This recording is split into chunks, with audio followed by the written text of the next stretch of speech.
Have you ever wondered why NBA teams can't pay their players whatever they want? Or what's the difference between a maximum and a supermax contract? If you've ever been confused by how NBA contracts work, free agency, trades, the salary cap, you're definitely not alone. And it's likely because all of these rules live inside of the NBA Collective Bargaining Agreement, which is a 500 plus page document full of legal terms and jargon that's quite hard to decipher for the average fan. And in this series, I want to break it down piece by piece so all NBA fans can have a better understanding of how the league actually works off the court. So, in today's episode, I wanted to focus on Article 2, which is all about NBA contracts, what's the basis of them, how are minimum and maximum contracts determined, and then what are all of the little intricacies that can be added and taken away from them. So, to begin, the NBA contract is all based on the uniform player contract, which is set out in the collective bargaining agreement.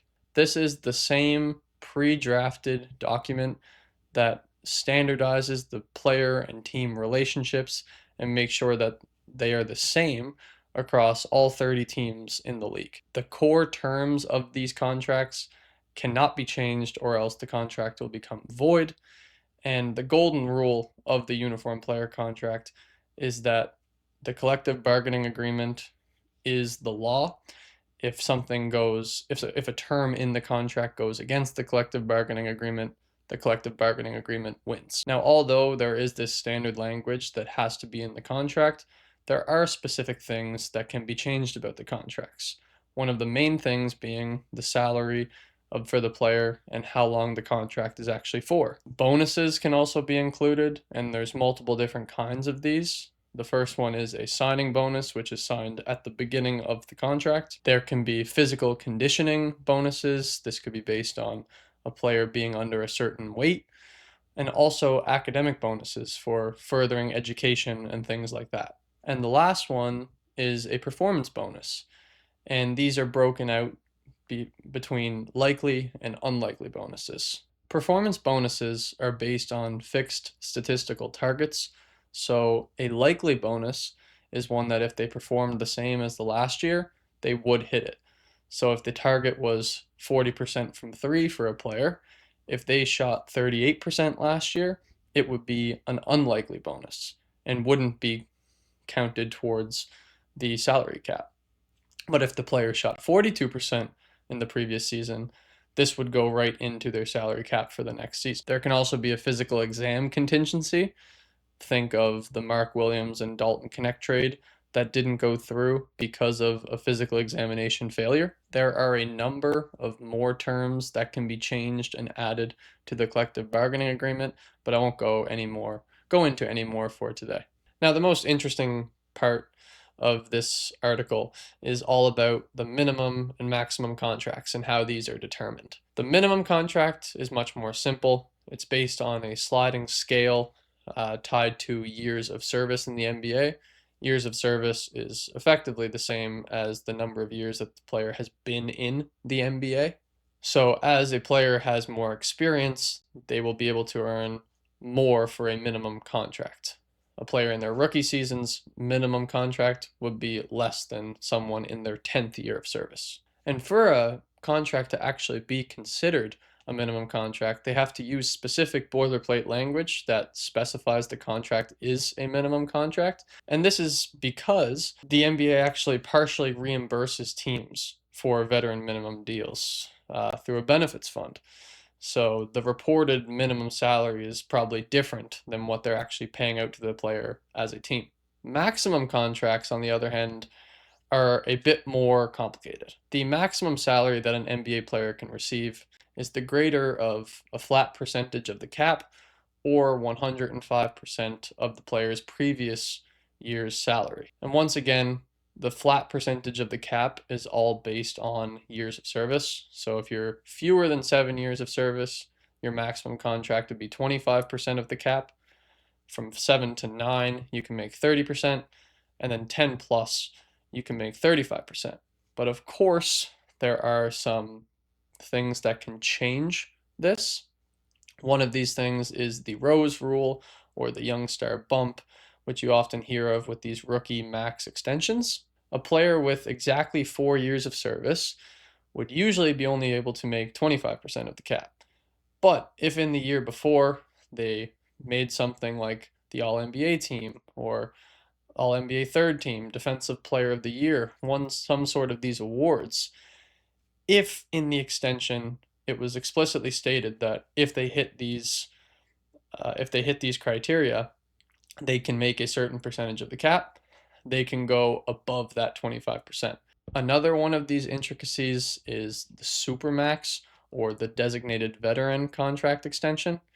This is for players specifically in their 8th and 9th years of service who have stayed with the same team or have only been traded from that team, meaning they haven't left in free agency. If they hit the higher max criteria, they can reach 35% of the salary cap if they sign with that same team. So it's another one of those loyalty awards for staying with the same team. And contract length also ties into all of these different type of contracts. A standard max deal can be for 4 years, whereas if you sign with the same team, you can sign up to 5 years, so another premium for staying with the same team. And a sign and trade deal is capped at 3 to 4 years, depending on the deal. So we have talked about minimum deals, maximum deals, anything in between is just negotiated between the teams. But there are some other forms of contracts that are slightly obscure. The first one is a 10-day contract, which many people have heard of. These are available starting on January 5th. They are paid a prorated amount of the minimum salary, so they are effectively making the same amount as a minimum player for those 10 days that they're on the team. The same player can only sign 2 10-day contracts with the same team, where after that they would have to sign another form of contract or go to another team for a 10-day. And if they're signed by the same team, it could often be a rest of season contract, which is basically the same as a standard contract, just for a portion of the season. Once again, it must be a prorated amount of the minimum salary. Now, the most obscure of all these different types of contracts is the two-way contract. The salary is 50% of the rookie minimum. So even if you were in your third season signing a minimum contract, for purposes of this, you are treated as a rookie and will make 50% of the rookie minimum. There is a maximum of 3 two-way players that any team can have on their team, and those players can only be on the active list for the team in 50 games in the season. Much like the 10-day contract, this can be converted to a standard contract at any point in the season, and this is often done when a two-way player was playing some real rotational minutes with their team and they're going into the playoffs. They will then sign them to a standard contract so they can remain on the team. And that's about it for the basics of the contract side of things. Article 2 also talks a bit about promotional appearances with players. Each NBA player is required to appear in 12 promotional appearances, so 7 individual and 5 in a group. They can even be required to wear a mic at games or practices, 1 a month for national games and local. And they actually may have to wear these mics 2 times per round in the playoffs.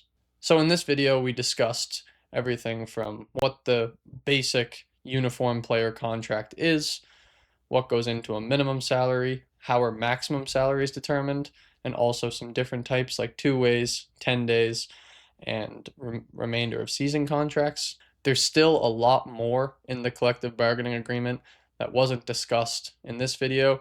So be ready for next week's video, which I will go over the salary cap, how it's determined, and the different exceptions that teams have, along with the apron system that everyone keeps talking about. So I thank you for watching this one, and I look forward to seeing you in the next.